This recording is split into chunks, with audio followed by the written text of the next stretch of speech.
Buenos días. Hola, buenos días.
Ok, vamos a iniciar. Ahorita ya les subí sus calificaciones al sistema de Medicaid, pero igual ahí me falta uno que otro ejercicio de algunos y igual hay correcciones que pudieran pues, surgir, ¿no? Vamos a resolver o ver la respuesta del examen de manera rápida. Ya deberían de poder ver mi pantalla. Sí, ya. Ok, el examen tenía 12 preguntas, nomás ahí había un error mío de numeración, había dos 5. siempre dejo una pregunta como extra, es decir, si sacan hasta, en este caso que son 12, 11 buenas, se considera que es pues 10, o sea, hay una que siempre les regalo, les doy oportunidad de que se equivoquen en una, sin que les afecte, pero en este caso fueron 2 los que perdoné, porque la pregunta 3 nadie la pudo contestar totalmente correcta, absolutamente nadie, entonces esa la anulé y ahorita vamos a ver por qué qué fue lo que les fallaron. Algunos encontraron algunos que otros errores. Creo que entre todos hubieran podido resolverlo, pero por separado nadie lo pudo contestar bien.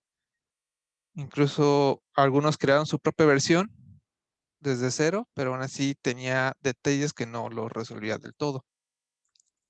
¿Ok? Pero bueno, vamos una por una. Entonces, la primera pregunta, ¿qué desventaja tiene usar una referencia contra un apuntador? Aquí la palabra clave era que la referencia se le tiene que asignar a quién va a apuntar en un inicio y no puede cambiar después. Esa es la gran desventaja que tiene la referencia. Una vez indicado que apunta a alguien, ya nunca se le puede cambiar a quién apunta. Y en cambio un apuntador sí puede apuntar a una variable, cuando quiera puede apuntar a otra variable e incluso puede crear memoria dinámica. Entonces aquí la palabra claves era que el apuntador puede crear memoria dinámica y que puede cambiar a quién apunta. La referencia no. ¿Ok? 2, ¿qué es una fuga de memoria? Una fuga de memoria es cuando utilizamos memoria dinámica y se nos olvida utilizar el delete. Así de siempre. Si no liberábamos la memoria dinámica o usábamos el delete, creamos fuga de memoria. ¿Qué significa? Pues es memoria RAM que la computadora ya no puede utilizar hasta que básicamente reiniciamos la máquina. Ok. De la 3 teníamos la función que se encarga de regresar bueno, no regresar, se carga de cambiar el tamaño de un arreglo. Recordemos que pues nosotros podemos crear un arreglo, por ejemplo, A es igual a new int, y con esto ya tengo un arreglo de 3. En este tipo de problemas que estamos hablando de una función, no hay que preocuparse de cómo lo van a utilizar, si lo utilizan de manera correcta o incorrecta. Siempre en ese tipo de preguntas, pues se supone que se utiliza lo correcto. Solo se tienen que enfocar en esta sección de la pregunta. ¿Ok? Entonces, ¿qué es lo que estaba correcto o incorrecto? Lo primero que estaba incorrecto es el retorno. Si observamos, regresa un int. Cuando, si leemos el código, tenemos que generar un nuevo arreglo que se llama nuevo arreglo, y eso es lo que está tratando de regresar. ¿Ok? Entonces, no va a poder regresar esto. Tiene que regresar un apuntador de int. ¿Para qué? Porque un apuntador de int, porque recordemos que un apuntador de int también es un arreglo, y es lo que estamos regresando. Ese es el primer error. Iniciamos, tenemos que creamos un nuevo arreglo del tamaño del nuevo arreglo deseado. Eso está correcto. Tenemos que crear un nuevo arreglo del tamaño deseado para poder ahí guardar los nuevos datos. ¿Okay? Aquí hay muchos que mencionaban que faltaba copiar lo del viejo al nuevo. Esto lo hace. Aquí copiamos del viejo al nuevo, pero hay algo importante cuando hacemos esto. Hay que copiar del viejo al nuevo hasta donde se pueda, porque puede ser que el nuevo tamaño sea más chico o puede ser más grande al viejo. Entonces, ¿qué le faltaba? Le faltaba aquí un poco de código. El que limitaba hasta dónde era el for, donde checábamos si Si el nuevo tamaño era más grande al tamaño viejo, entonces íbamos a recorrer en el for hasta el nuevo tamaño. En todo contrario, íbamos a hacerlo hasta el tamaño viejo. No, perdón, al revés. Si el nuevo tamaño es más grande, entonces podemos copiar todo del viejo. Si el nuevo es más chiquito, solo podemos copiar hasta donde le quepa el nuevo. Es decir, si mi arreglo era de 10 elementos y el nuevo es 5, de 5 elementos, entonces solo puedo copiar hasta el quinto elemento, porque no voy a tener espacio para los demás. Y si mi arreglo era de 10 elementos y el nuevo es de 20, entonces puedo copiar todo lo que tenía el viejo. Y con eso cambiábamos el for.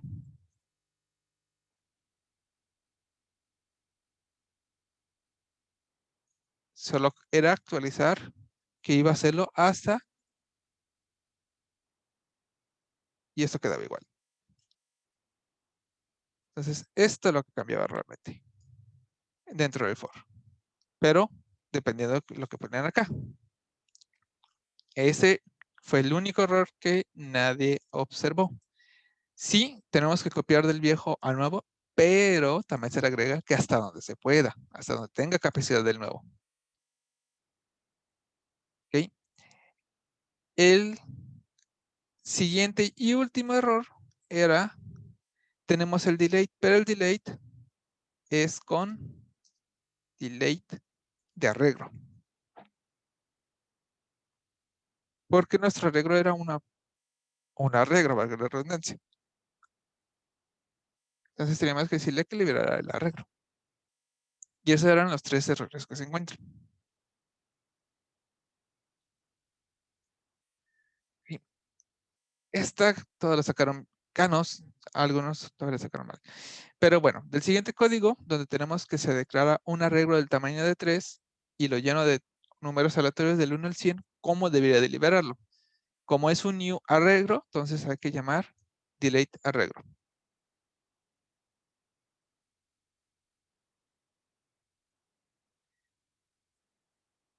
5, bueno, 5, 1, porque hay dos 5. Porque hay que llamar a delete a, aún podemos utilizar la variable a. Si aquí vemos, pues tenemos que declarar una variable a que inicia en 20, luego lo borro, luego hago que c es igual a 20 y digo que a apunta donde se encuentra c. Podemos porque cuando llamamos el delete, borramos a donde apunta o al valor que está igualando, pues. Pero la variable a, que es un apuntador, queda intacta. Entonces, ese no se borra. El que se borra es a donde apunta. Igual se puede utilizar la palabra de que pues solo indica a dónde apunta, que ya no se va a utilizar en memoria RAM, pero sin embargo la variable, aquí lo importante es que la variable a, que el delay no borra la variable a. Sin importar cómo le hayan dicho, con que mencionaran que la variable, que el delay a no borra la variable a, está correcta. Esta, muchas la sacaron a medias bien. Vamos a ver por qué. ¿Qué valor imprimiría en a? Y explica que muchos solo ponían el resultado final. ¿Cómo obtiene el valor? Hay que leer pues muy bien el código. El resultado que nos regresa es un 20. La respuesta que no valía era, muchos contestaban o explicaban, ¿por qué? Porque en la función se le da el valor de 20. Esa no es una explicación realmente. Me dices que por ahí podría estar, pero no el por qué. La palabra clave aquí era, o la trampa, es que en esta parte del código declaramos que B es una referencia de A, es decir, todo lo que le pase a B va a modificar a A también. Y aquí, al momento de llamar la función, lo que regresa a la función lo guarda a B. Entonces, acá en nuestro código tenemos que C es igual a 20. Ay, perdón. Me confundí de 20. Acá. Tenemos que A lo igual a 20. Y después lo regresa. Entonces, este 20 lo atrapa B. Y como B es una referencia a, termina modificando A. Entonces, ¿qué esperaban la respuesta? Pues que la función regresa un valor, regresa el 20, o regresa A. Algunos mencionaban que regresaba el A con valor de 20, y lo obtenía B. Y como es B, es una referencia de A, afectaba A. Entonces, tenían que mencionar que B, a través de B, estaba afectando a A. Muchos nomás ponían una función porque la función da un 20 o solo 20. Entonces, sí, ese tipo de respuesta no vale. Tenían que mencionar que era a través de B, básicamente.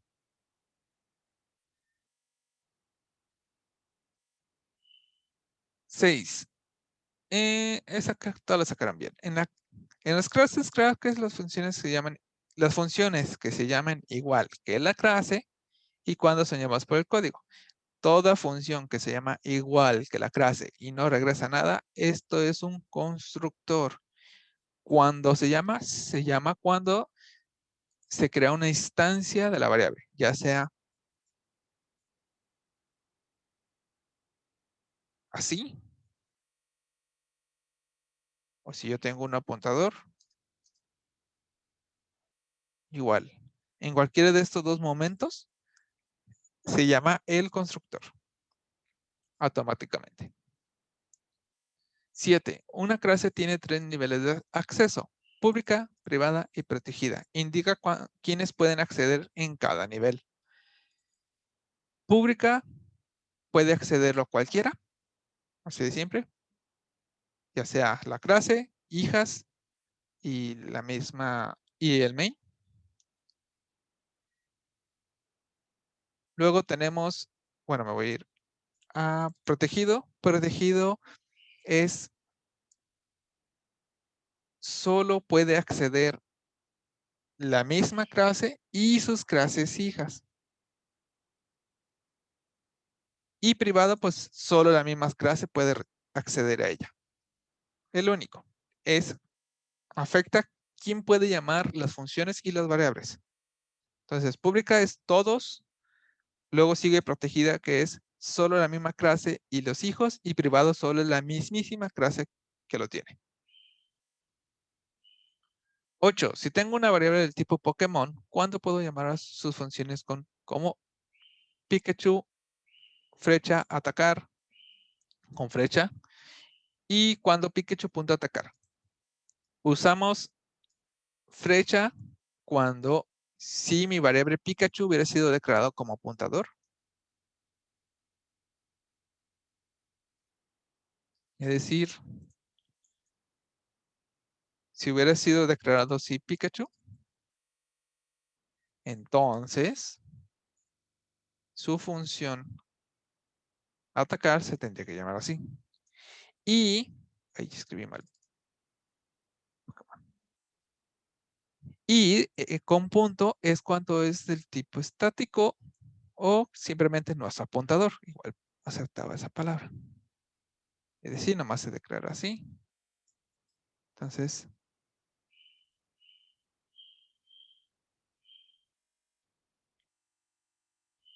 es atacar.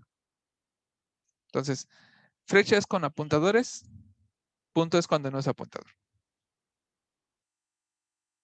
9. En una clase, ¿qué significa que una función tenga la palabra virtual?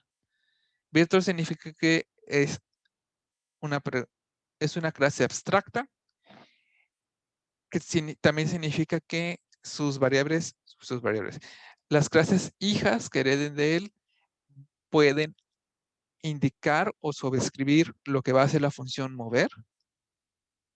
Y también, pues, estamos hablando de polimorfismo.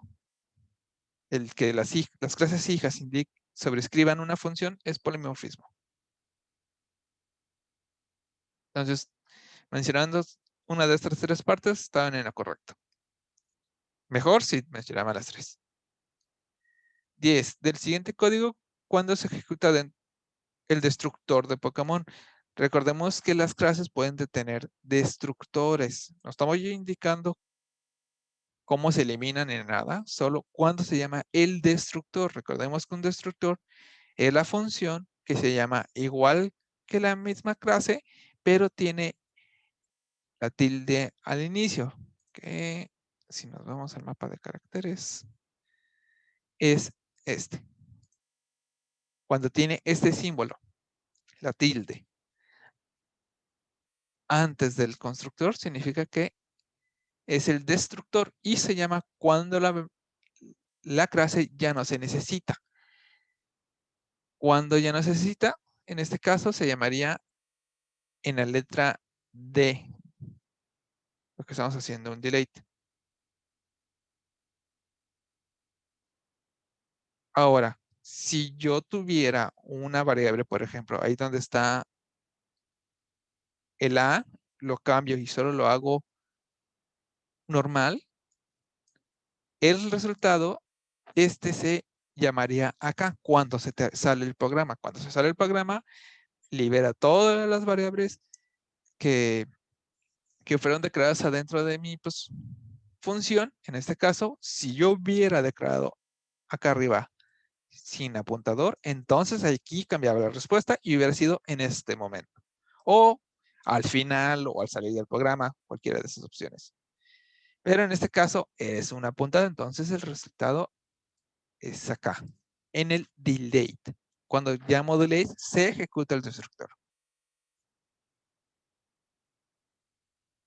Y eso también lo sacaron, creo que todos bien. En los archivos .h, ¿para qué sirve escribir el pragma once? El pragma once hace que el .h, al momento de compilar, solo se incluye una vez en el código. Evitamos que eso se escriba. Es como poner un if ndef, include, para cuando varios archivos agregan ese .h, solo se ha agregado una vez. Aquí la palabra clave es que solo se agrega una vez en el código. Y ese es al momento de compilar.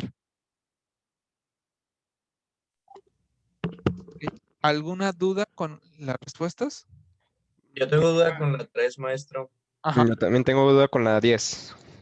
A ver, primero vamos con las 3. Sí. ¿Por qué no la sacamos bien? Digo, es que yo, por ejemplo, hice una función que sí cambia el tamaño de la regla y puse varias notas explicando por qué. A ti te faltó esto. Y Es también que en lo segundo, bueno, un arreglo de int es igual, o sea, un vector viene a sustituir justamente esto. Cuando tú trabajas con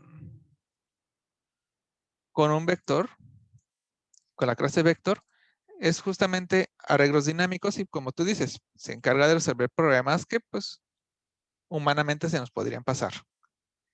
Pero aun cuando tu cambio, tu for lo hacías sobre 6. No checabas hasta dónde se podría haber copiado.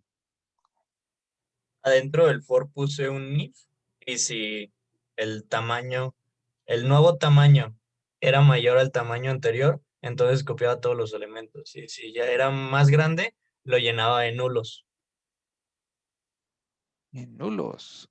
Órales. O si puse eso, solo que lo puse adentro del for. A ver, a lo mejor viendo muchos códigos rápidos luego se me van. Por aquí tengo tu examen.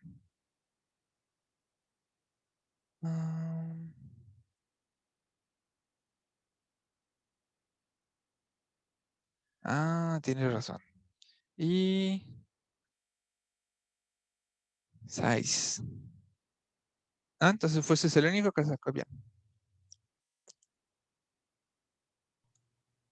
Ok. Aunque ahí igual hay que tener un poco de cuidado porque realmente pues estás poniendo datos. Aunque pues igual es un apuntado, entonces solo estás esperando. Pero en la casa si hubiera sido un arreglo dinámico, llenarlo con nulo o con cero hubiera sido correcto. Pero en el caso del vector, el vector tiene la capacidad que tú le puedes indicar, por ejemplo, quiero que tenga la capacidad, por ejemplo, le dices, quiero que tenga la capacidad para 10 elementos, pero tú solo lo llenas hasta el 5. Eso sí te lo acepta. Tiene una función que se llama, cuando lo declaras, puedes indicar qué tamaño ya quieres que tenga una vez definido. Y no es necesario que lo llenas desde el golpe. Eso podría servirte también. Ok, qué padre. ¿Y por qué? ¿Cuál sería mejor, maestro? ¿Utilizar un vector o utilizar un arreglo clásico? Lo mejor es un vector. Ya usando bien, es un vector clásico. Pero justamente en la tercera parcial vamos a ver las diferencias o cómo funciona internamente. Porque hay diferentes maneras de manejar como arreglos dinámicos.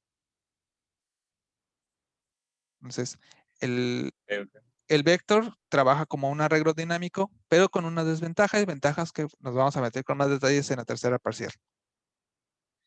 Nada más ahí sí, aquí en el caso de este arreglo, lo que hacen para como rendimiento y lo que hace vector es que tiene un tamaño, por ejemplo, si tú le metes 10 elementos, internamente no tiene 10 elementos. Está preparado mejor para almacenar hasta 20, por ejemplo. ¿Por qué? Porque así si le agrega más elementos ya tiene el espacio y no tiene que redimensionar. Entonces tiene una función que le puedes decir, cuando creas, quiero que ya estés preparado para este tamaño. Y ya solo metes hasta donde quepa. Entonces no es necesario el if que metiste. Ok, ok. Se hubiera podido nomás hacer un push y ya lo chido de vector es que pues si no caben automáticamente creces y si cabe.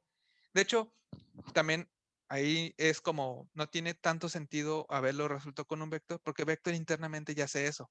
Cuando detecta que quieres meter más elementos de lo que te caben, automáticamente hace esto dentro de él. O sea, cambia de tamaño a uno más grande para seguir metiendo los elementos que tú quieres. Entonces tenías como una clase que ya hace lo que hacía adentro de, como un poco de redundante, pues. Porque un vector ya hace esto. Esa es la ventaja. Tú nomás dices agregar 5. Ya no me cabe. No.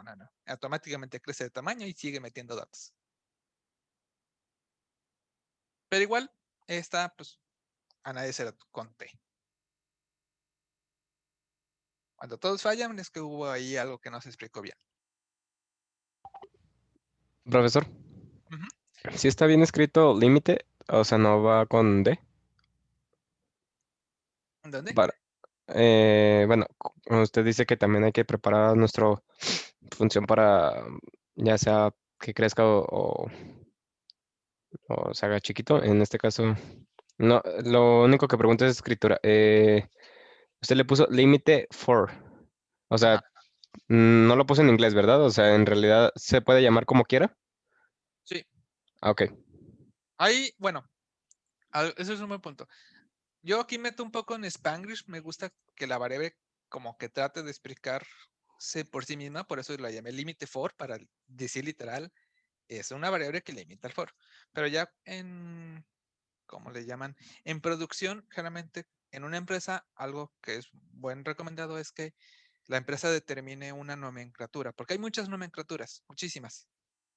No hay realmente una correcta, incorrecta. Algunos a lo mejor son más útiles para leer, pero hay muchas nomenclaturas. Entonces, lo mejor es que pues tú te definas. A mí me gusta, voy a hacer estas reglas y voy a definir mis variables, así voy a definir los, los parámetros, bla, bla, bla, bla, bla. Y tratar de como conservarlo, ¿no? Como si todo va a ser en español, todo en español. Si va a ser en inglés, todo en inglés. Porque luego una ventaja del español es que como todas las palabras reservadas están en inglés, pues en español, ¿no? Por ejemplo. Pero eso ya es más que tú te agarras como una nomenclatura propia y trates como siempre conservarla en todos los tuyos por igual, porque igual, aún entre todas las empresas hay un variedad de mundo, porque hay que están el de camello, que, bueno, se me olvida el nombre, el más famoso es el de camello, que es Camel case. pero está, por ejemplo, que le anteponen guiones bajos. Por ejemplo, a mí me gusta ponerle al inicio guiones bajos para indicar que es un parámetro. A algunos les gusta poner guiones bajos al final para indicar si es una variable dentro de la clase o fue declarada dentro de la función. Puede diferenciar. Que todo minúscula y solo usar guiones bajos, por ejemplo. Ya depende de cada quien. No hay como uno como perfecto, es más, lo mejor es como, aquí trabajamos con este protocolo y pues sobre ese protocolo trabajamos. Nomenclatura más bien. Lo preguntaba por si limited era una palabra reservada, así como la excepción de swap que usted nos había explicado. No, en este caso no. Ah, ok. Gracias. Y bueno, yo tengo una pregunta en la 10. Ajá. No era la 10. Es que como yo la corregí, sí, para su caso sería la 9. Ok. ¿Puede repetir cómo dijo que significa, bueno, la función virtual? Ok. La clase enemiga, cuando tú ves una clase que tiene funciones virtuales, estás hablando que la clase es una clase abstracta. Con abstracta es que tiene funciones que no indican qué hacen. Es decir, en el CPP no vas a encontrar qué hace mover o solo está puesta para que tenga así como enemigo, mover y no hace nada. Por un decir. Si es que te lo encontraras en el CPP. Porque también tienes, sí es en diferentes formas, pero básicamente no hace nada. O sea, si tú buscas por mar y tierra y ves que la función no hace nada, significa, y tiene la palabra virtual, es una clase abstracta. ¿Ok? Maestro, Voy. También significa que las clases hijas pueden sobreescribir o indicar qué harán la función en ellas. Y con eso estás hablando de que estás usando polimorfismo. Son las tres cosas que está sucediendo con la palabra virtual. Estás indicando que es una clase abstracta. Cuando ves palabra virtual, significa que las clases hijas pueden indicar qué es lo que va a hacer esa función, sobreescribir, o sea, que hagan una acción diferente. Y al momento de estar cambiando qué hace una función padre, estás usando polimorfismo. Son las tres cosas. Ya, me queda claro. Gracias, profe. ¿Alguna otra duda en una de las preguntas? Profe, podemos, o sea, nos va a mandar nuestro examen o algo así. Sí. Ok.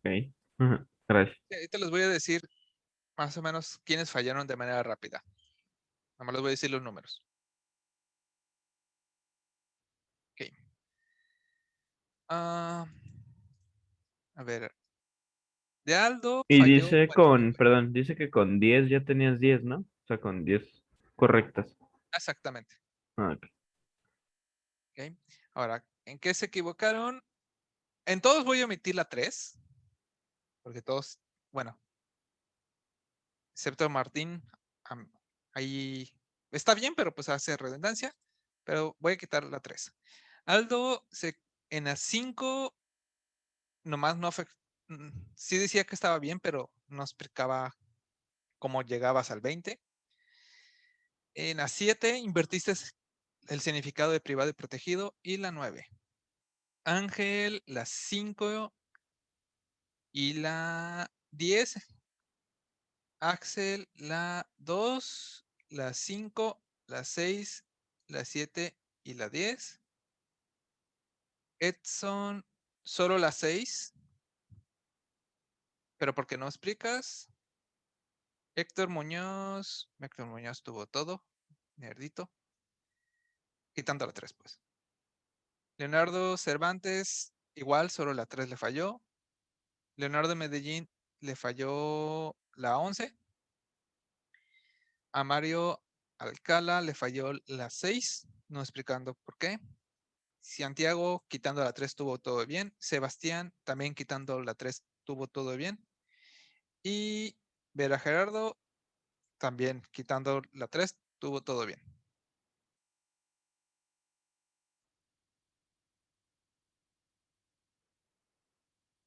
Ok, gracias. Maestro, Ajá. tengo una duda de la 9, porque Déjame volver a abrir. 9. Ajá. he leído en muchos libros y he tenido la oportunidad de trabajar en C++, donde explican muchas veces que una clase abstracta es aquella clase que tiene al menos una función virtualmente pura, pero cualquier clase puede tener una función virtual, solamente que eso no la hace abstracta.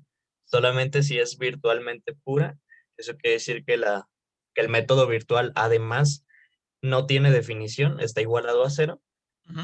Solamente en esas situaciones se le llama una clase abstracta, puesto que solamente en esas situaciones estamos obligando a las clases derivadas a sobreescribir. Y en las demás pueden sobreescribir si quieren o no. Y al mismo tiempo podemos agregar una definición a la clase que tiene ese método virtual. Ya. Yo tengo ahí la pequeña confusión porque yo tenía pensado que una clase abstracta solamente es cuando es virtualmente pura, pero una clase normal puede tener métodos virtuales, por ejemplo. Ujú. En metiéndolos en definiciones más concretas, sí.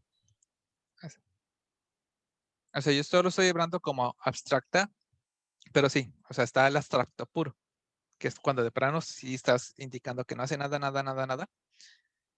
Porque encuentras que eso surgió un poquito más después. Entonces, antes pues solo ponías que la clase no hacía nada, así literal. Enemigo, punto, punto, mover, igual, y no hacía nada. Ya después sí se implementó que se le puede hacer abstracta pura. Entonces, sí, una clase es pura, abstracta es cuando realmente no hace nada. Sí puede, o sea, ya como un poquito más moderno, porque igual estás hablando como de hace 30 años, ya se le agregó que se le puede hacer de plano que le igualas a 0. Entonces yo me voy todavía un poquito antes, así como cuando todavía no existía eso, pero sí, tienes toda la razón.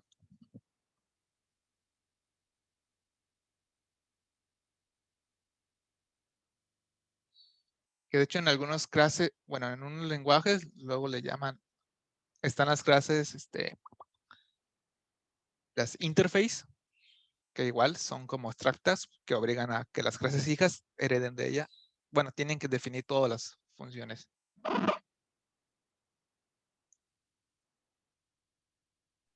Y es más que nada como un modelo para las Ujú. clases hijas. Así es.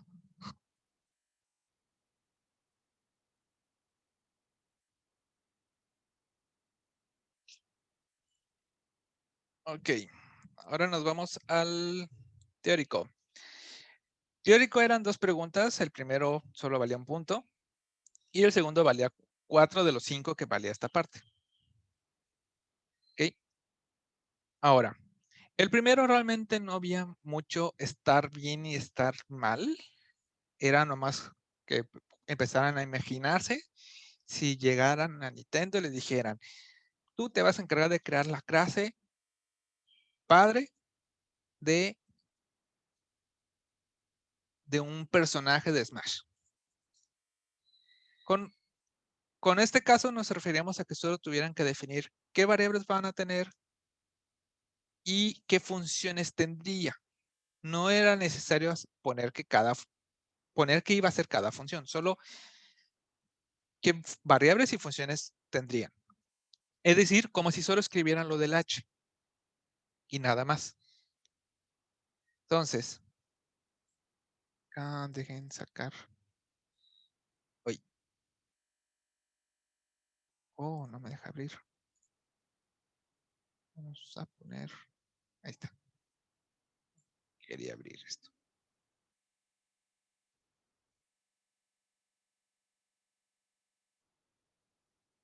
Entonces, nosotros podríamos crear nuestro clase personaje Ese sería nuestro punto H.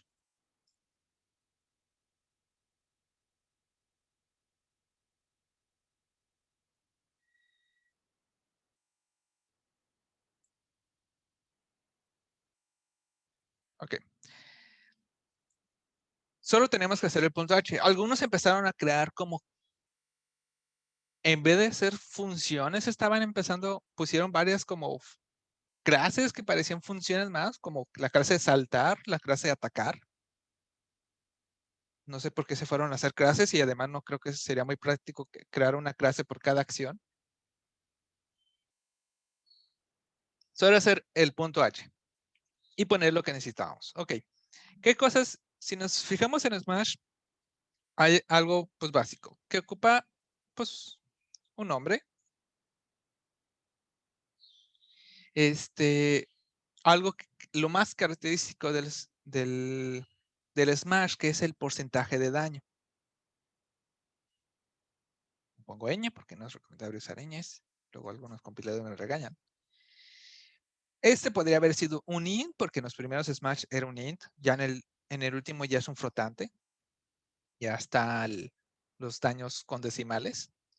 Pero igual tiene porcentaje. Ese creo que si pensaban en el Smash, debe haberse les ocurrido porque es como lo más turístico de Smash ante otros juegos de pelea. No hay vida, hay porcentaje de daño. Tenemos también la cantidad de vidas que tiene. Igual podría servirnos. Luego algo, a lo mejor no a muchos se les ocurría, pero cuando estás en la selección de personajes se le puede agregar un handicap para indicar, pues, si quieren hacer que pues, el bueno pegue menos duro y los que son más malos con un estornudo pueden matar a alguien, se le puede agregar handicap.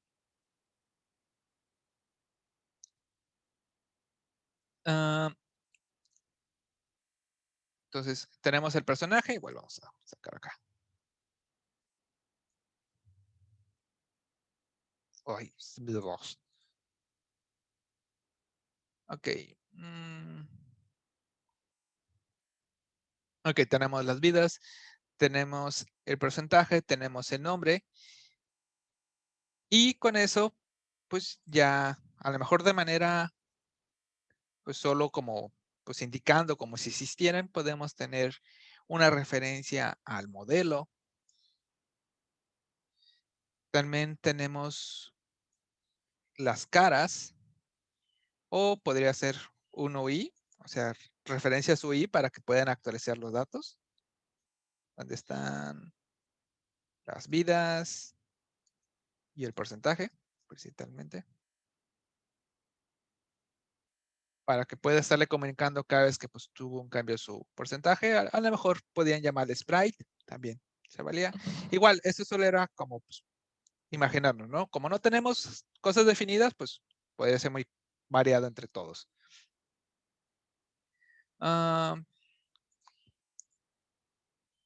Teníamos el estado. El estado pues puede ser idle, puede estar caminando, corriendo, en el aire. También puede estar el estuneado, el dormido, muriendo, porque están las animaciones de cuando van hacia la pantalla o se van hacia atrás de la pantalla como estrella. Entonces, podría ser un estado. O bajo un Smash, por ejemplo.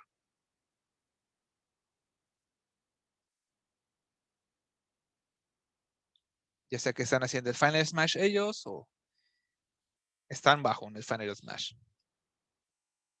Y por ahí a lo mejor podrían salir otras. Y pues funciones. ¿Qué tipo de funciones tendríamos? Tendríamos por nuestro buen mover. Podríamos tener atacar. Y ya a lo mejor atacar pues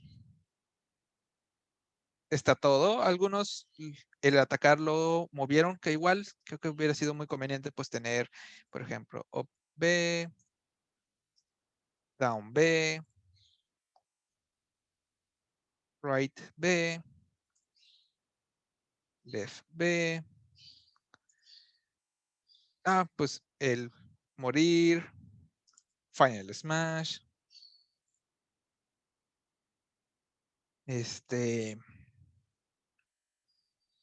saltar, Los especiales. las Ya los burlas, puso, son los sub B, ajá, ya están. Los smashes. down, como quieren llamarlo, aquí lo voy a llamar los dos. Está el smash, si han jugado el último, pues hay dos, está el final smash y está el smash. Bueno, como un final smash. Y luego sí, entonces lo vamos a llamar mini final smash y luego tenemos los smash up. Y bueno, podríamos llamarlo solo smash, que son los golpes cargados. O podríamos separarlo, ¿no? Smash up, smash down, smash right. Ya me fui el Spanglish sin creer.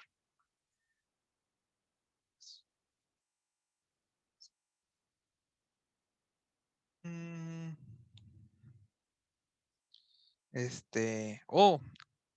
algo que también se me ocurre, podría tener un apuntador a un ítem, al ítem que está en ese momento utilizando, por ejemplo, que tenga agarrado.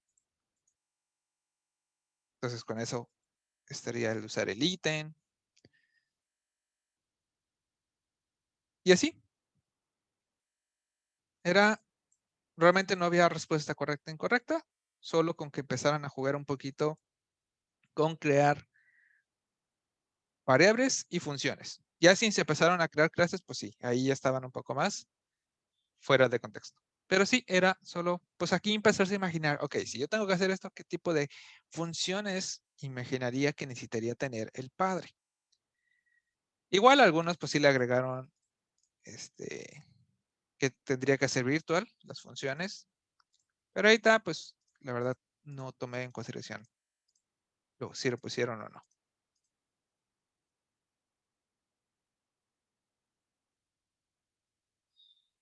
¿Podría tenerlo o no podría tenerlo?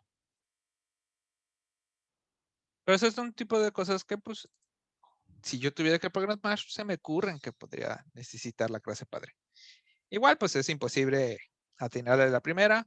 Pueden surgir ideas cuando vas trabajando, como de agregar o quitar. O hasta cambiar cómo funciona. Pero a eso me refería en la primera pregunta. Crear una clase base, solo pensando variables y funciones.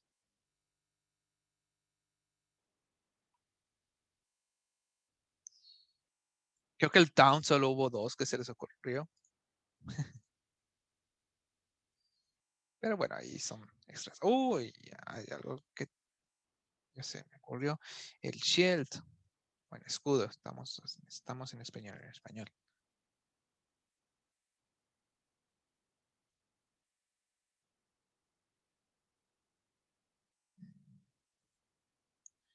¿Qué porcentaje? Pues del escudo nos queda, por ejemplo.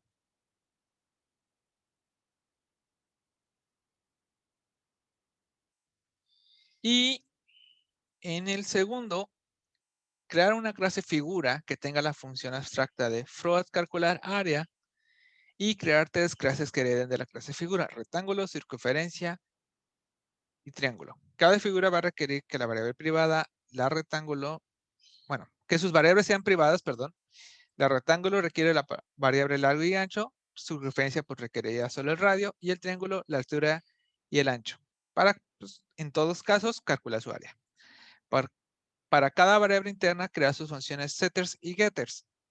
En el main, crear el arreglo de 5 figuras. Aquí la palabra clave era 5 figuras, que ahora sí ya todos sí crearon un arreglo de 5 figuras, no un arreglo de 5 ints.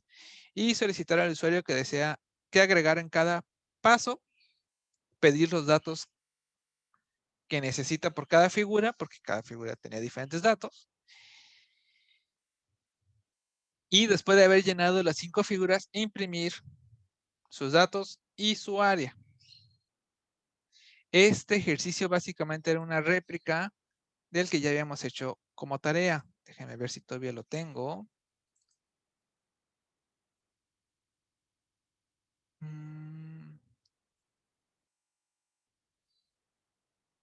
Creo que es este. Si no, ya lo borré porque luego borro mucho de lo que estaba haciendo.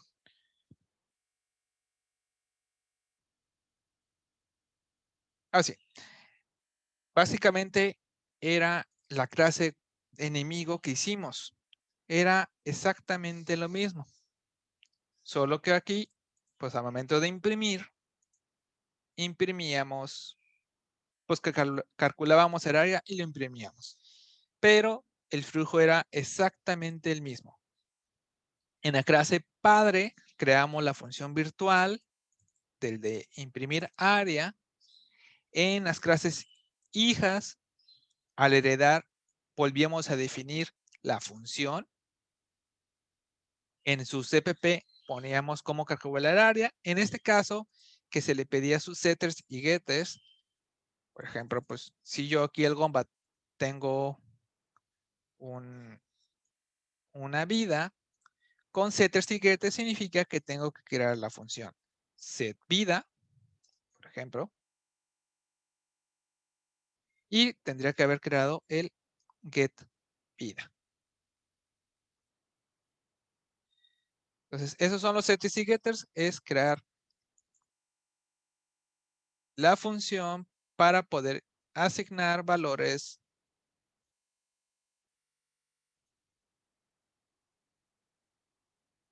y poder obtener. Pensé que sí estaba mal.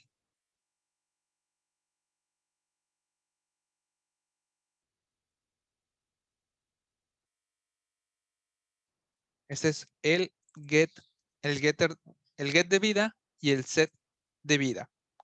Entonces era crear algo así por cada variable que tenía. Entonces el cuadrado era. Oh, ya moví. El rectángulo tenía largo y ancho, entonces era crear la función para asignar el largo y el ancho. Algunos pues lo simplificaron creando uno por cada uno y uno para mandarle a los tres. Aceptable. La circunferencia solo ocupaba el radio y el triángulo ocupaba altura y el ancho. Y ya el cómo usarlo desde el main, pues era básicamente crear. Aquí la palabra clave era crear un arreglo de la clase padre. Y con eso ya podemos igualarlos con un new. Esa la mayoría la sacó bien, de los que alcanzaron a entregarlo.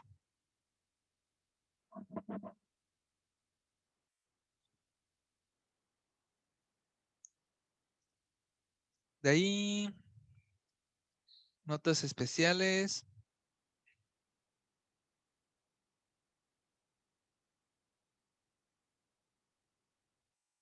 A Ángel le faltó creo que unas variables, pero igual todo lo hizo al momento de pedir los datos. ¿Está bien?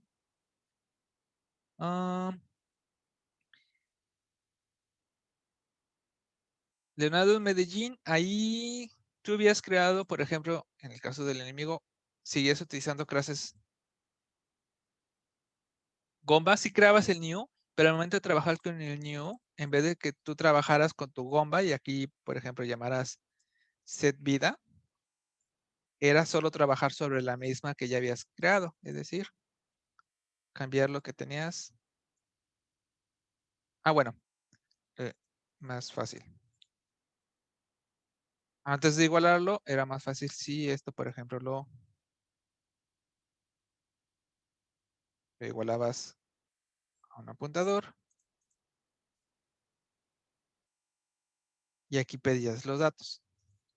Porque vi que en vez de hacer esto, nomás lo simplificabas, poniendo aquí new Gomba, pero estabas utilizando otra variable para obtener datos. Pero el problema es que son dos variables diferentes. Entonces, lo que le estabas asignando a una variable no le iba a afectar a la que estabas declarando con el new. Entonces funcionaba, pero a medias. O sea, funcionaba para parecer que sí resolvías el problema, pero si te hubiera pedido que los conservaras y más adelante los usaras, pues no iban a tener ningún dato tus figuras. Qué detalle. Y pues algo importante era hacer el delay. En este caso, se fue declarado así, el delay era a través de un for, elemento por elemento.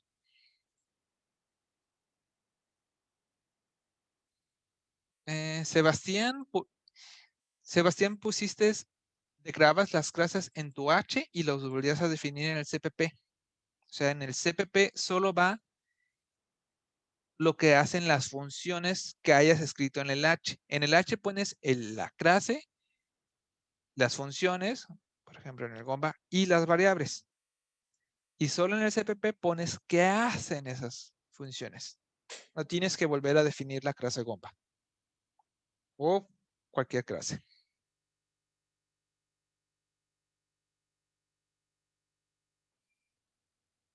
Y también Gerardo tenía por ahí algo en un H, pero no lo noté bien. Nada más puse que sobreindicó algo en el CPP.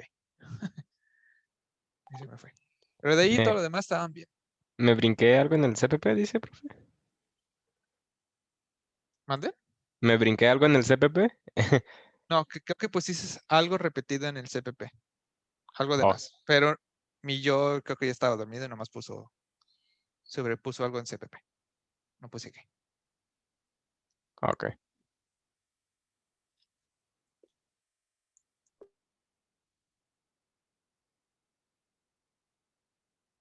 Y ya, entonces, si tenían el ejercicio del enemigo, de los gombas, tortugas y plantas, básicamente tenían en el examen. Era volver a hacer ese ejercicio. Totalmente.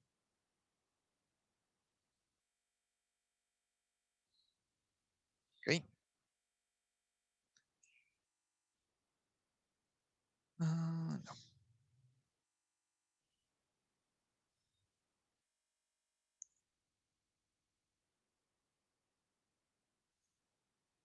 Entonces, con eso tienen sus calificaciones. Igual, terminando la clase, les voy a poner cuántos tuvieron por separado. Eso se me pasó a pasárselos. Se los voy a mandar en privado por Discord.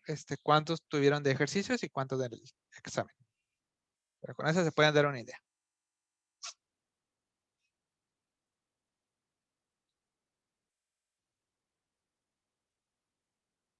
Y con eso dejamos las clases y, bueno, las clases como clases de C++, no que la clase, y los apuntadores y referencias. Los vamos a seguir utilizando porque pues, es parte del código, pero ya no como el tema.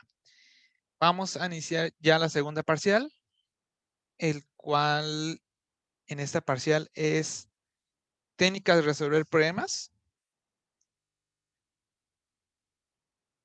Vamos a ver técnicas que se pueden utilizar para resolver ciertos problemas y vamos a analizar, vamos a hacer problemas que podrían ser de POGRA 1, pero vamos a resolverlos de la manera más eficiente. Es decir, vamos a ver por qué resolverlo de una manera u otra no hubiera sido lo correcto o qué ventajas tiene pues, sobre una, ¿no? Que es muy parecido a lo que sucede luego en algunas entrevistas de trabajo. Te dan problemas sencillos, pero tienen maneras eficientes de resolver. Y ellos lo que esperan es ver cómo los resuelves. Entonces vamos a ver técnicas y a resolver problemas. Aquí es donde sí van a tener que pensarle muy bien. Pero bueno, entonces vamos a iniciar, ya que no tuvimos la clase del lunes, pues vamos a irnos un poquito rápido. Igual los primeros temas son los más sencillos. Entonces, vamos a iniciar con lo que es la complejidad de tiempo y espacio, o también le llaman el Big O. El Big O Notation. ¿Ok? Entonces, una ventaja y desventaja de la programación es que sin importar el problema, muchas veces tiene muchísimas formas de resolver un problema. Es decir, aún un simple, por ejemplo, contar del 1 hasta el 10, por ejemplo.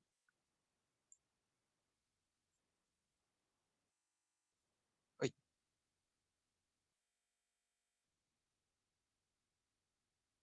Por ejemplo, si tengo aquí mi main. Por ejemplo, si me piden imprimir del 1 al 10, podría imprimirlo así.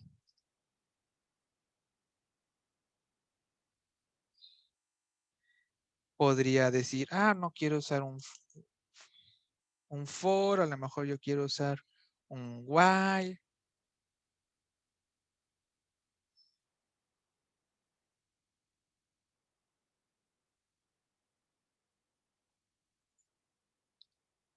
A lo mejor no quiero usar un while, quiero usar un do while.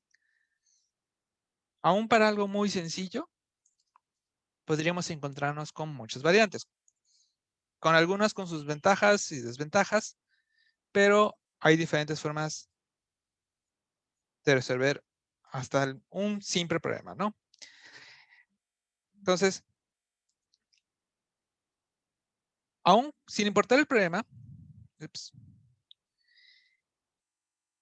entonces vamos a encontrarnos con muchas formas. Algunos a lo mejor su forma de resolver pueden entrar en conflicto a lo mejor con la nomenclatura que se espera en la empresa o algo así, pero ahorita no nos vamos a meter con ese tipo de cosas. Ahorita nos vamos a meter en lo que hace el código y cómo lo hace. ¿Ok? Entonces, ahora, volviendo. Ok, entonces, cualquier problema, aún muy sencillo como imprimir del 1 al 10, puede tener diferentes variaciones. Pero aparte de esto, dependiendo de cómo lo resolvamos, puede tener una complejidad en tiempo y espacio. ¿A qué nos referimos con estos dos términos? Nos referimos que aun cuando yo lo haga así, a lo mejor y resuelvan el mismo y me regresen el mismo resultado, dependiendo de cómo yo lo haga, van a requerir diferente tiempo de procesamiento. Diferente tiempo de procesamiento.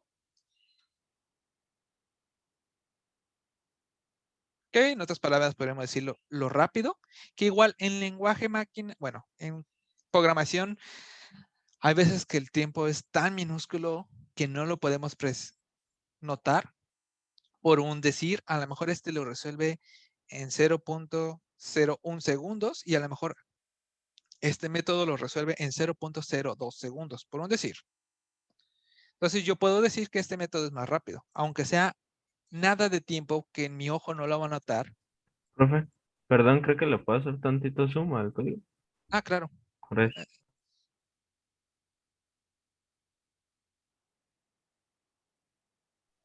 También Ahí está. control más lo hace más grande en Visual. ¿Sí? Oh, gracias. Ese no me lo sabía. Ok, entonces, aunque yo resuelvo el problema por dos maneras, a lo mejor uno le toma una minúscula de tiempo menos que otro. Y podemos decir, que es 0.01 segundo. Pero cuando trabajas con muchos datos, puede ser la diferencia. Aunque muchos datos, por ejemplo, ¿qué pasa si esto fuera una búsqueda de Google? Ya estás trabajando con millones de datos. Entonces, aunque tu técnica dices, pues en una del 1 al 10 la diferencia es minúscula, pero ya cuando trabajas con millones de datos, esto puede ser la diferencia que a lo mejor esto te regresa el resultado en un segundo y ese a lo mejor te lo regresa en 4 segundos. ¿Por qué? Porque aún en valores pequeños la diferencia sea menor, no significa que su tiempo crezca de la misma manera. Es decir, a lo mejor por cada dato no crece casi nada, pero por cada dato crece unas milésimas de segundo. O sea, puede haber algoritmos que a lo mejor son rápidos con pocos datos, pero como va siendo más datos, se va haciendo mucho más lento. O sea, crece más rápido su lentitud. Y a otros, sin importar cuántos datos tenga, a lo mejor no crece. Por ejemplo, solo en mi do while, la parte que hace el do while, sí aumenta el tiempo según hasta donde yo quiero hacer el i menor n, es decir, esta parte. Entre más grande, pues más lento va a ser el do while.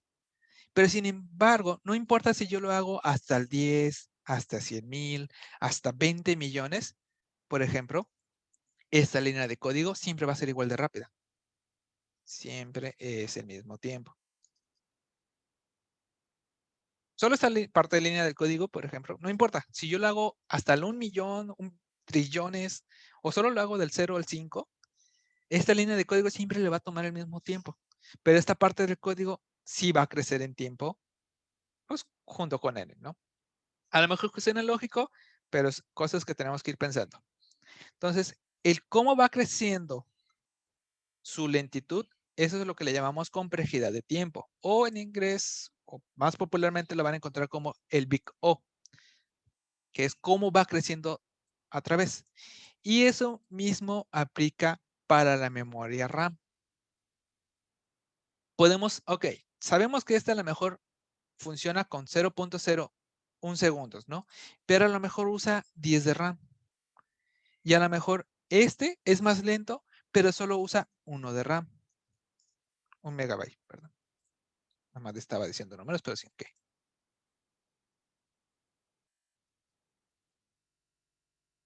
Entonces, aquí podemos decir, pues este es más eficiente en velocidad, pero en memoria RAM va creciendo muchísimo.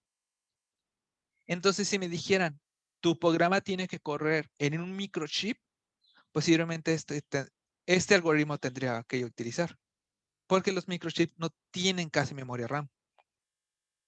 Entonces, no me importa que sea más lento, porque si el de arriba lo hace en un salto bien rápido, pero como ocupa tanto RAM, no va a poder ejecutarse en un microchip. No va a tener el RAM para poder funcionar. Pero sin embargo, si otro algoritmo es más lento, pero le gana en RAM, y en este caso, pues estoy diciendo que necesita correr en el microchip, pues me va a convenir mejor este. Entonces, eso de qué tanto crece, de que si a lo mejor con 1,000,000 de datos, este apenas usa 5 de RAM y este a lo mejor ya utiliza 1 giga, pues es como no inventes, mejor este. Porque va a ocupar muchísima RAM para procesar muchos datos, por no decir. Entonces, esto es lo que le llamamos complejidad del espacio, del space. Con espacio nos referimos al espacio de la memoria RAM. Entonces, casi el más importante es el de velocidad, pero sí habrá situaciones en que nos vamos a enfocar, también nos vamos a enfocar un poco en la memoria RAM. Vamos a encontrarnos con algoritmos que digamos, es que es más lento, pero no usa casi RAM. Yo tengo una duda, profe. Ujú. ¿Y cómo sabemos? O sea, ¿hay alguna herramienta que te diga cómo estás usando esta RAM o algo así? En Visual Studio sí, es muy sencillo. De hecho, déjame abrir literal cualquier programa. Por ejemplo, el de sobrecarga. Ahorita no estamos haciendo nada del wow, pero si esto yo lo ejecuto,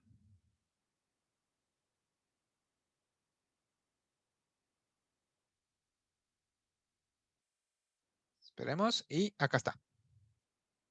Ok, no lo había visto así. Tiene la herramienta de diagnóstico. Si no lo ven, creo que por acá está. Por un lado está.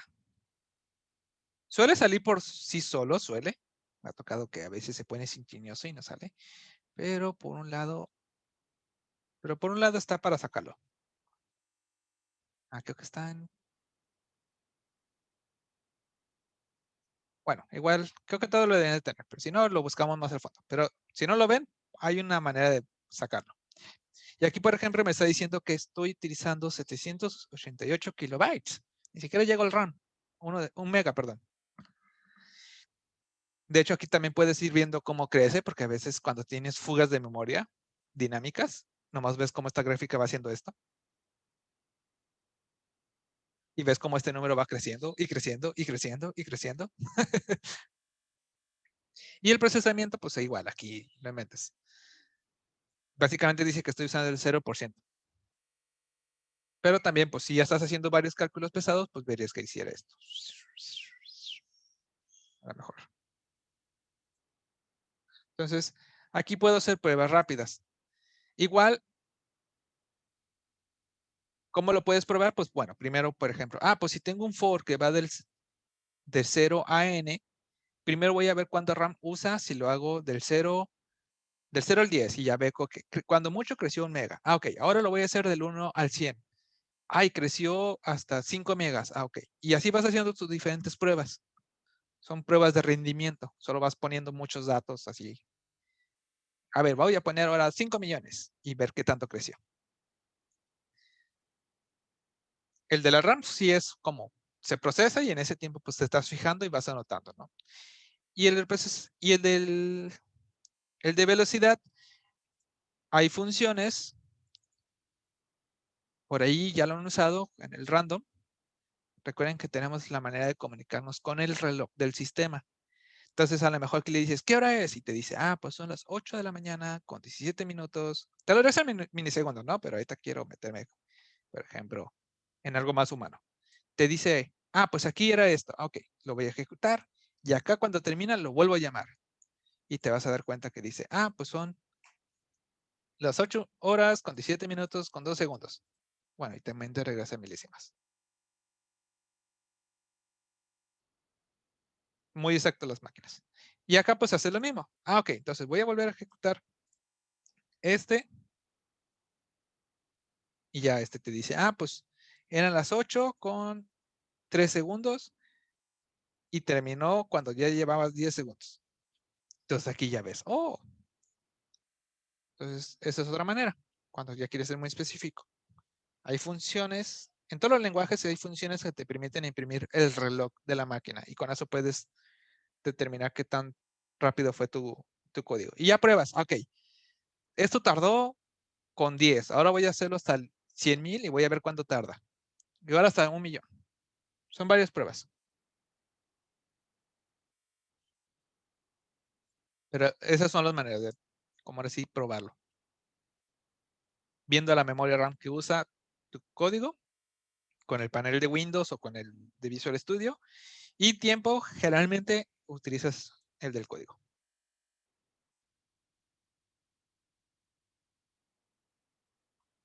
¿Okay?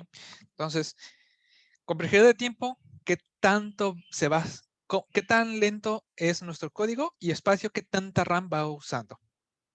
Y con eso nos vamos con algunas anotaciones.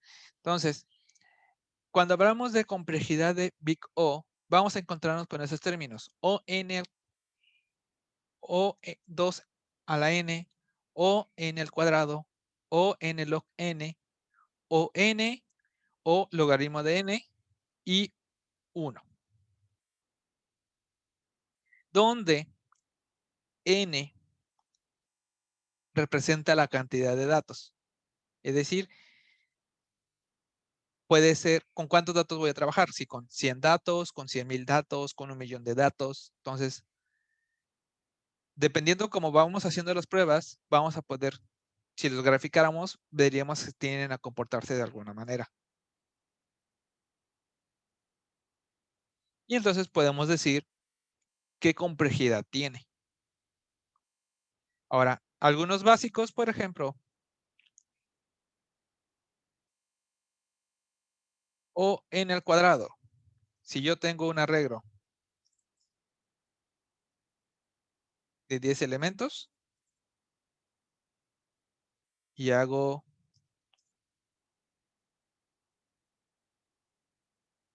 un for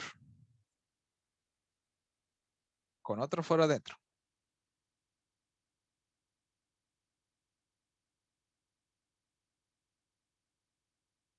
Y aquí pues hago algo, ¿no? Código.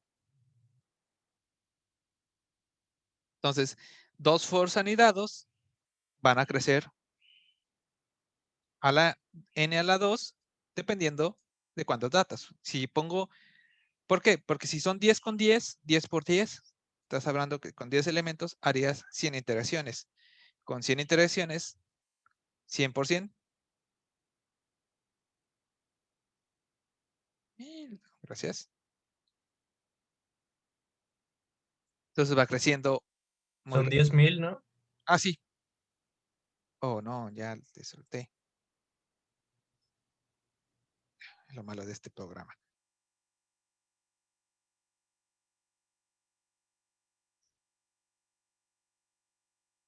Entonces va creciendo muy rápidamente. Por ejemplo, de O1. O1, pues básicamente es donde declaras variables. Un O1 es cuando declaras, por ejemplo, que dices, pues tengo int es igual, perdón, int a es igual a 5. No importa si y abajo, pues no importa que esté un for. Esto, sin importar cuántos datos vaya a trabajar, siempre lo va a hacer igual de rápido. Entonces, esta sección es un O1, por ejemplo. Y vamos a ver algunas técnicas que nos van a permitir llegar a esto.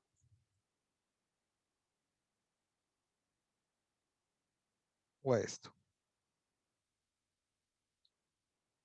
Y vamos a hacer a partir de aquí.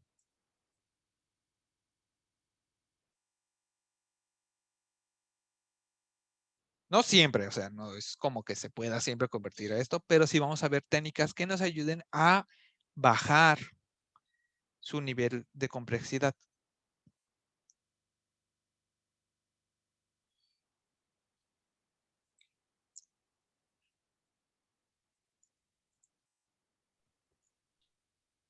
Ya que veamos un poco mejor los ejemplos, vamos a ver cuáles sí serían de esto. Pero por ahorita, de lo que conocemos. Y un ON, pues básicamente sería un for de una sola iteración.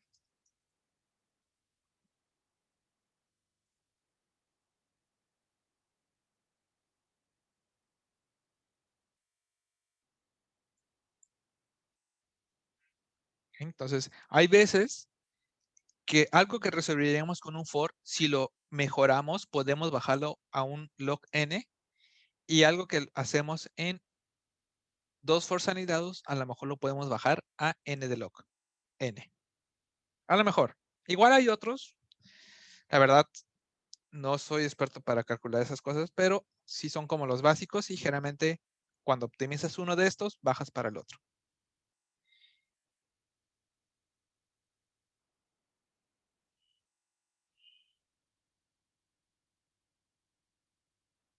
¿Okay?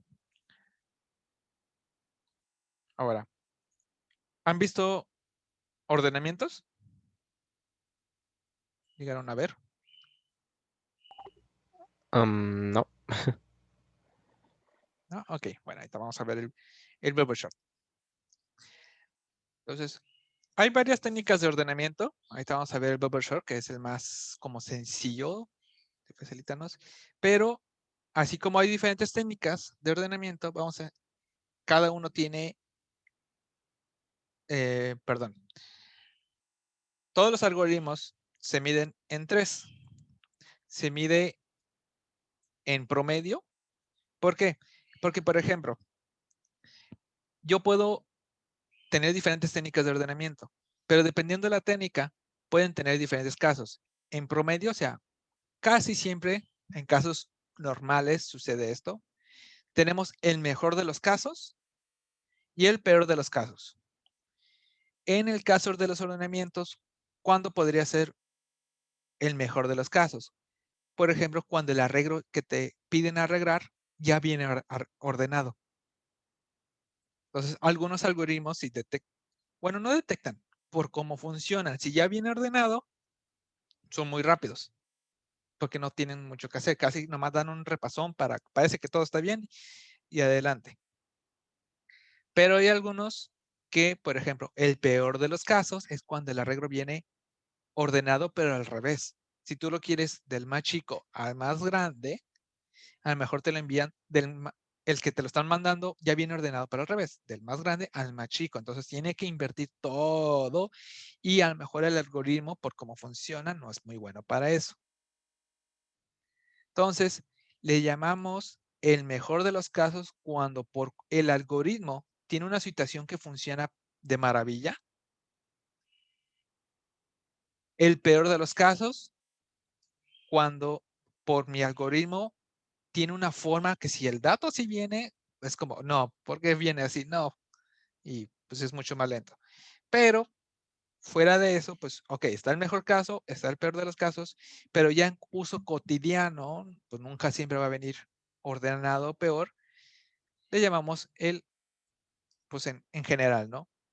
Un arreglo que de verdad viene totalmente aleatorio, sin totalmente generado en números aleatorios, pues esperaría que tuviera una velocidad de este tipo, un average.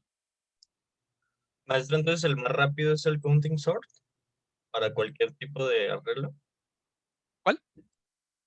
El counting sort, el último. El problema del counting sort es que usa mucha memoria RAM.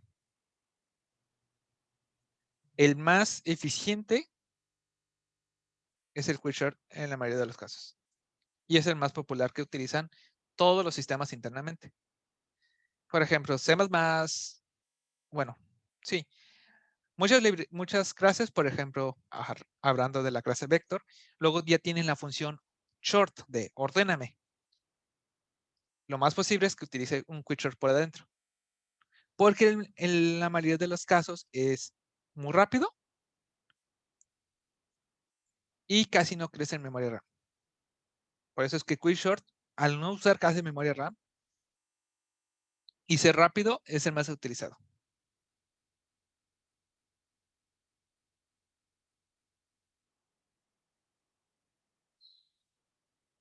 Y el counting short es muy rápido, pero usa mucha memoria RAM. Entonces, como en general, quicksort es como el por el que todos usan. Entonces, ahorita vamos a ver un ejemplo de tomar tiempos. Vamos a hacer el bubble short, que es el más sencillo de implementar. Pero vamos a estar viendo un poquito cómo funciona el quick y el mesh también. Entonces, vamos a abrir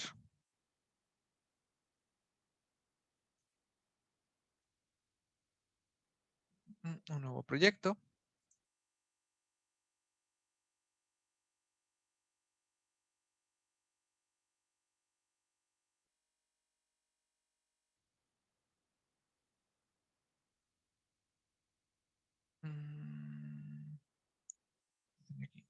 Es que está acá.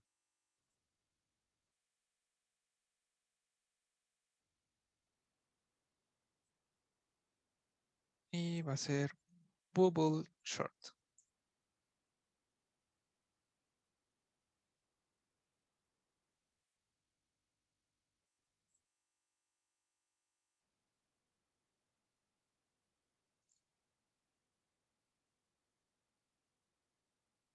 Ok, me espero tantito que se les abra.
Ok, primero vamos a hacer una prueba rápida de cómo medir el tiempo. vamos a utilizar aquí una librería que se llama Crono, que nos va a ayudar a tomar el tiempo. Entonces, por ejemplo,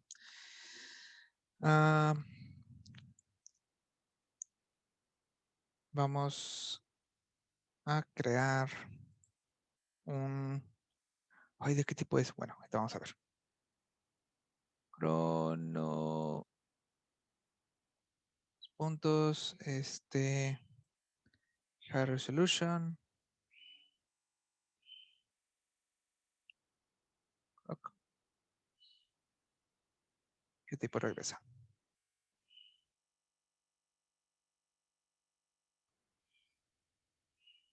Un time point, ok. Bueno, vamos a poner acá para no tener que escribir tanto. Using namespace,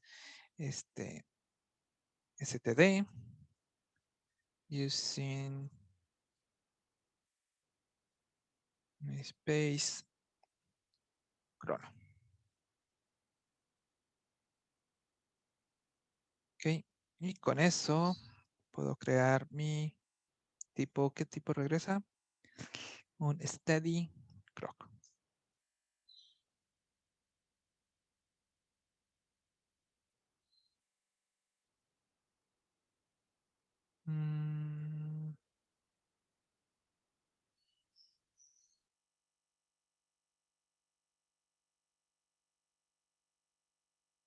Time point, perfecto.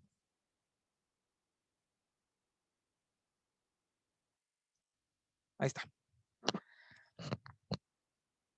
Aquí tomamos el tiempo. Y por ejemplo, puedo hacer aquí un build for. Ahí.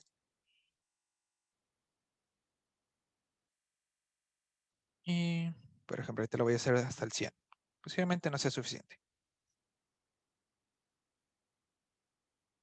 Voy a crear una variable que sea de suma y vamos a sumar.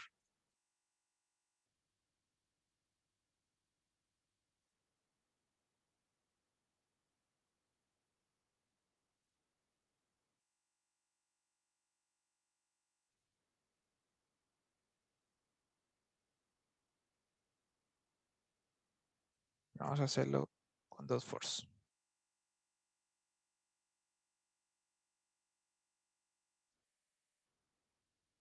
Solo para jugar un poquito. Y vamos a tomar cuánto tiempo ha tomado desde que hizo eso. Time point. Igual. Aquí ya no sería necesario eso. Tomamos el tiempo final. Y hay que calcularlo. Y para calcularlo es un duration cast del nanosegundos. Y es final menos begin. Y esto regresa a una variable del tipo nanosegundos.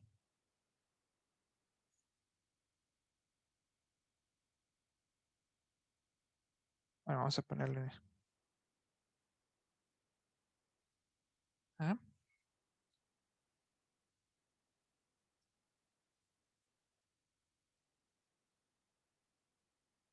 El tiempo que tardó fue.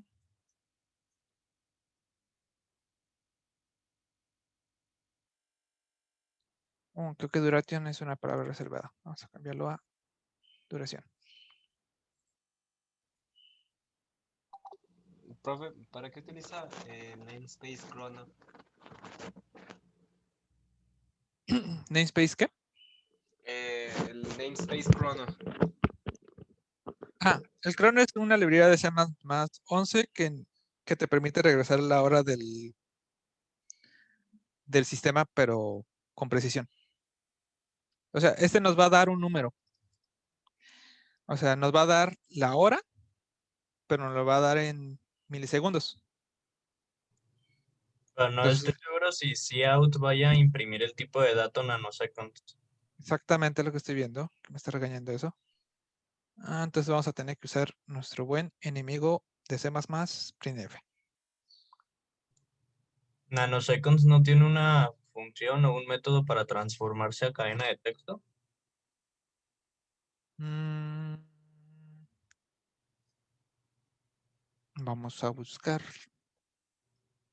Déjame abro al buen Sangogre. Vamos a buscar. Sí. Sí. Es duración. Punto. Ay, lo perdí. ¿Dónde lo puse? Count.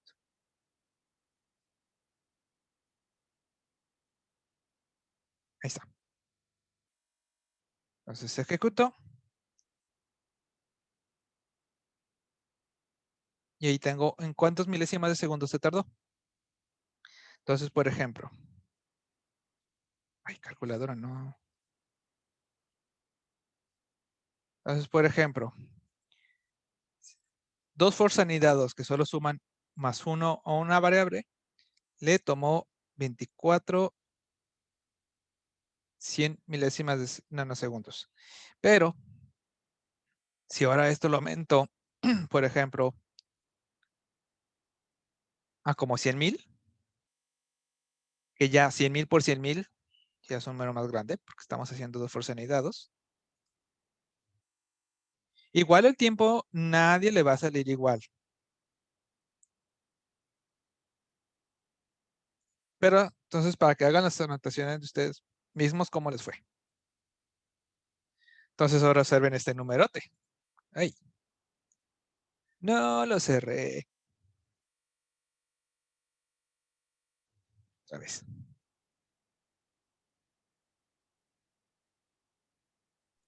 Creo que sí está más denso que los milisegundos, porque transformé el otro que era 2400 a Ujú. milisegundos y el bootle de for de 10 por 10 tomó 0.02 milisegundos.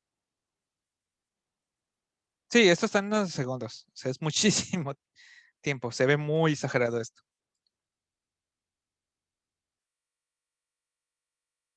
Ya lo convertimos.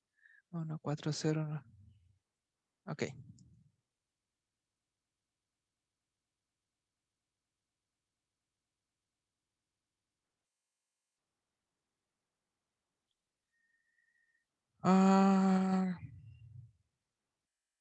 Creo que sí aguanta. Sí, bien. Vamos con milisegundos. Tiene segundos.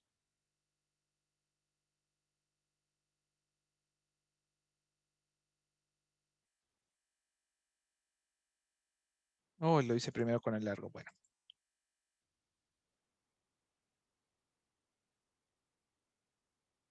Profe, ¿esto en qué te la da? ¿En milisegundos?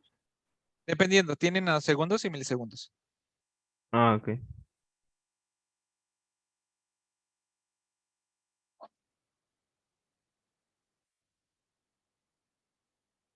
Ahí. Y ahora vamos a hacerlo con 100.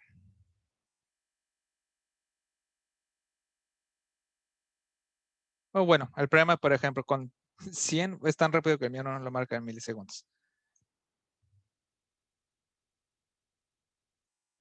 Pero bueno, ahí pueden jugar. Igual lo anoto. Puede ser milliseconds o nanoseconds. A mí no me lo está ejecutando, no sé si tengo un error o ¿Qué te dice? nada. Me inicia el programa y se queda en blanco. Es que todavía está procesando. Mientras no te Profe, y parezca depende literalmente de la nada. Ajá. No, perdón. Continúe. Mientras no te parezca, porque si te fijas, cuando tú ejecutas un programa, sin importar qué tú pongas, cuando termina de verdad, te regresa esto, algo así visual. Entonces, Sí, mientras no te salga esto, significa que sigue procesando. aunque sea, lo que se me hace raro es que pues que no lo esté procesando. Ya como que lleva mucho rato. Pues es que 100,000 por 100,000 no es un número cualquiera, ¿eh? Ah, no, no me está procesando el de 100. O sea, solo tienes, estamos haciendo 10 billones de comparaciones. Ah, sí, pero digo, ahorita tengo el límite en 100 Ajá. y ni ese. A ver, comparte pantalla para ver. Ok.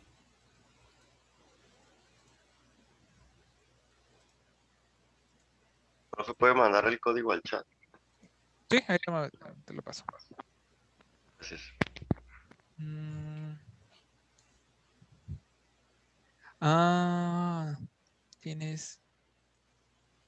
Tu problema es tu for de la línea 14. Pusiste 1 en vez de i, Ah, mientras no, que no, 1 no. sea menor al límite. Entonces está en un ciclo infinito. Arriba puedes detenerlo. Ajá. Ahí está. Ok, gracias. De nada. A ver, igual se los paso. Bueno, profe, también depende de la computadora qué tan rápido se ejecute. Sí, depende mucho de la computadora. Ok. Principalmente el de 100,000.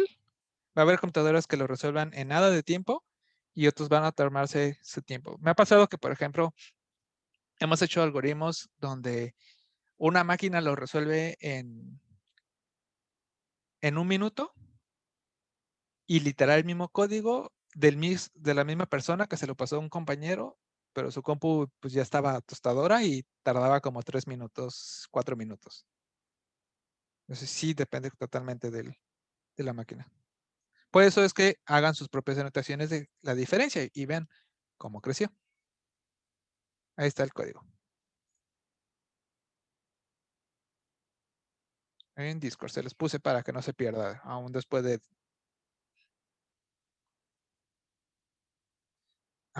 la clase de Zoom. Entonces, esto guárdenlo porque lo vamos a utilizar para poder medir algunos tiempos.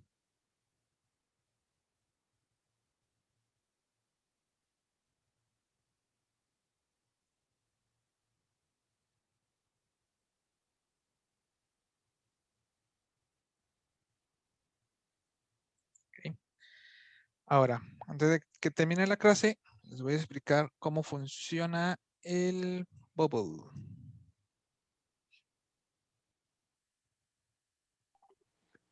¿Cómo dijo? ¿Cómo funciona el qué? El bubble chart. Ordenamiento burbuja. Ah, bubble chart. Va.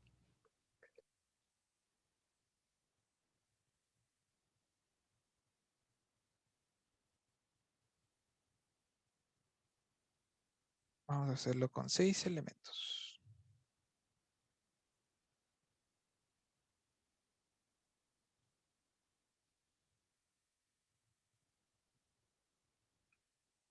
Entonces, por ejemplo, 5, 10, 3, 7, 1 y 9.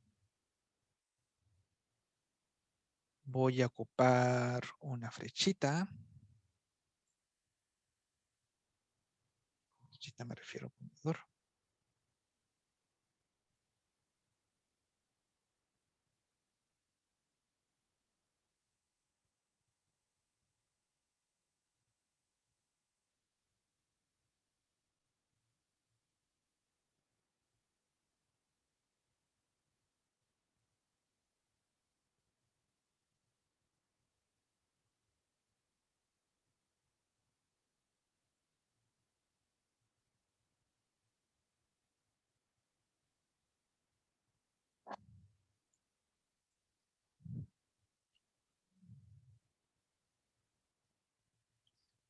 Ok, entonces, el bubble chart o el ordenamiento burbuja consiste en lo siguiente.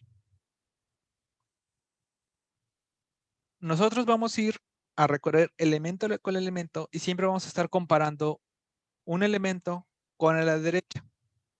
Si ese elemento es más grande, perdón, es más chiquito, es decir, si el de acá, el de la izquierda, es más grande que el elemento de la derecha, vamos a intercambiarlos entre ellos dos. Y vamos a hacer varios pases hasta asegurarnos que haya quedado resuelto. Vamos a verlo gráficamente. Entonces, ahí está voy a hacer iteraciones, inicio en el 5 y voy a comparar con el siguiente elemento que está a su derecha. Entonces, 5 es más grande que 10, no. Entonces, no hago nada. Ahora voy a avanzar. Ah, bueno, creo que nomás ocupo una flecha.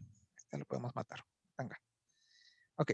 ¿El 10 es más grande que el 3? Sí. Ah, entonces voy a hacer un swap entre ellos. Un swap pues implica que primero copio el 10 en una variable externa, un auxiliar, solemos llamarla.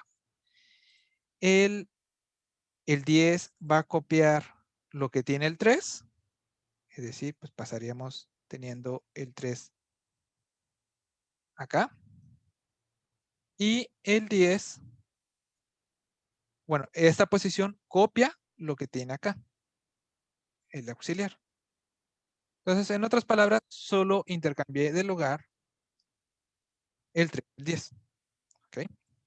Es un will swap. Entonces, luego avanzo. 10 es más grande que el 7. Sí. Ah, entonces voy a hacer un swap entre ellos.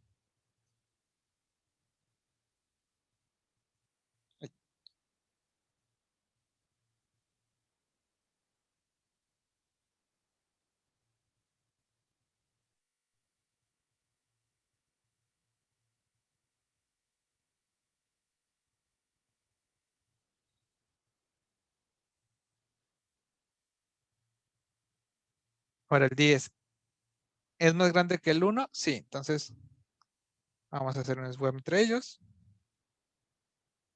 Ah, no lo gires, no lo gires.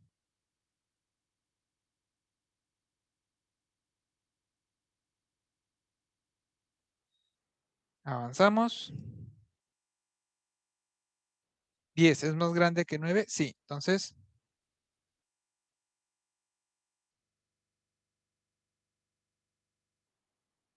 intercambiamos.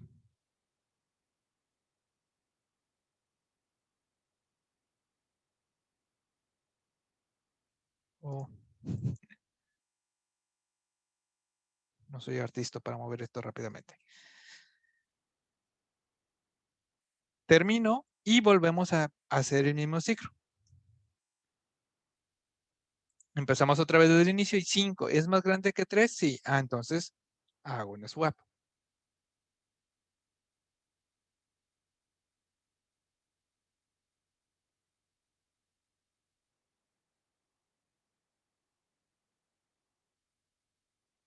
Y así sucesivamente. El 5 es más grande que el 7. No. Entonces así lo dejo. Avanzamos.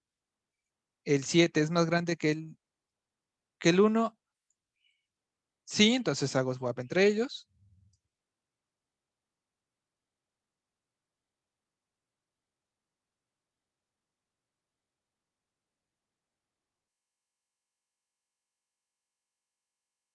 ¿7 es más grande que el 9? No. 9 es más grande que el 10? No. Entonces termino y vuelvo a empezar. Y así sucesivamente. Entonces, voy checando. Que voy a quitar esto. El 5 es más grande que el 1, sí. Entonces, tengo que mover.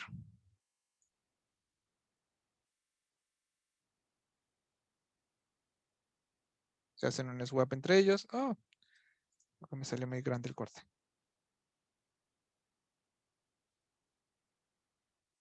5 es más grande que el 7, no. El 7 es más grande que el 9, no. El 9 es más grande que el 10, no.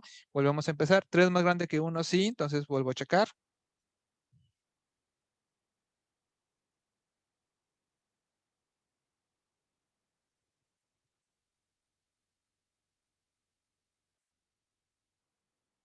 ¿3 es más grande que 5? No. 5 es más grande que 7, no. 7 es más grande que 9, no.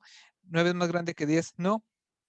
Entonces hago otra pasada. 1 es más grande que 3, no. 3 es más grande que 5, no. 5 es más grande que 7, no. 7 es más grande que 9, no. 9 es más grande que 10, no. Entonces, como ya hice un recorrido y no hubo ningún cambio en este recorrido, ya está ordenado. Entonces, en promedio, esto le tomaría 2 fors anidados completos.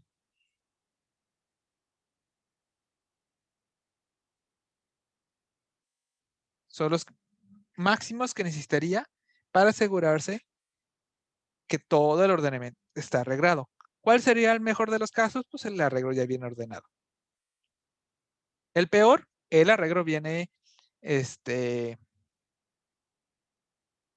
bueno, precisamente en el bubble short, si bien al revés, lo hace un poquito más rápido. Tiene que venir un poco ordenado extrañamente. Pero el mejor de los casos es que ya viene ordenado.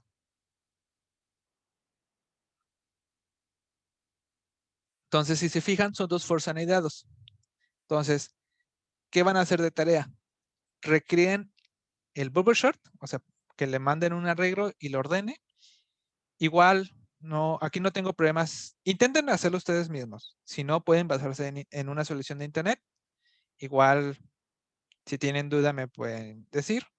Y ya que tengan el bubble short, tómenle el tiempo de ordenar un arreglo de 5.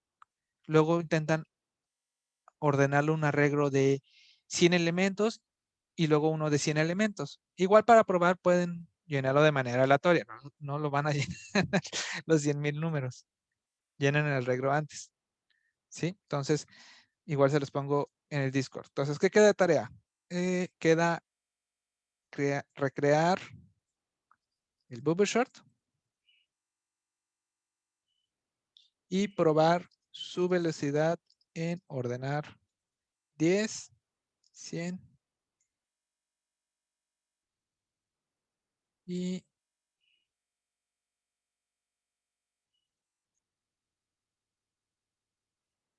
100,000.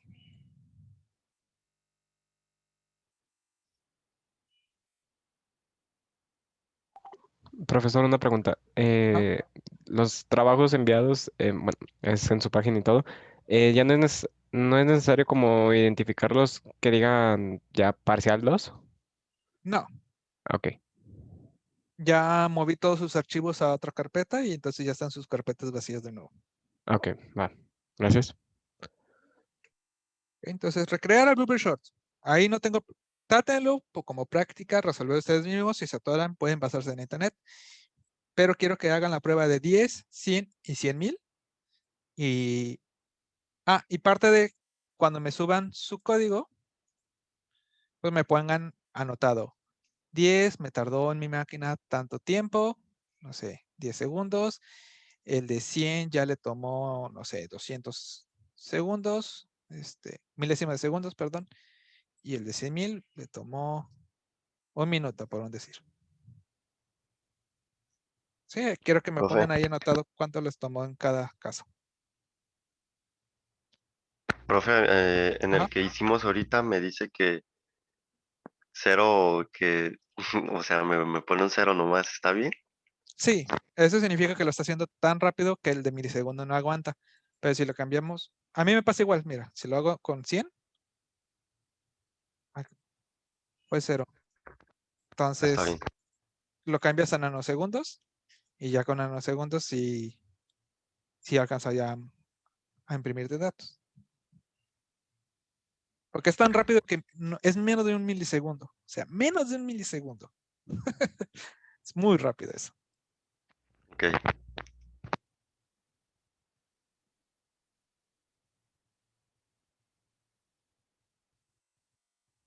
Y me faltó. Y sacar porcentajes del 100 y 100,000 respecto al de 10.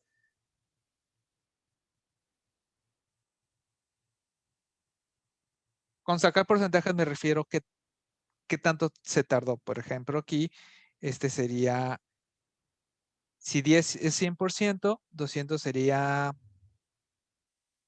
un número más chiquito, por ejemplo. 20. Entonces estaríamos hablando que sería el 200% del tiempo del de 10.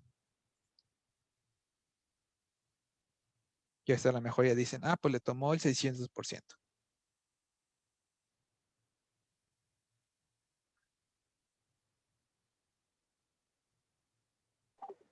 Con lo que nos enseñó de el tiempo o Ajá, con sí, que... utiliza. Ah, ok.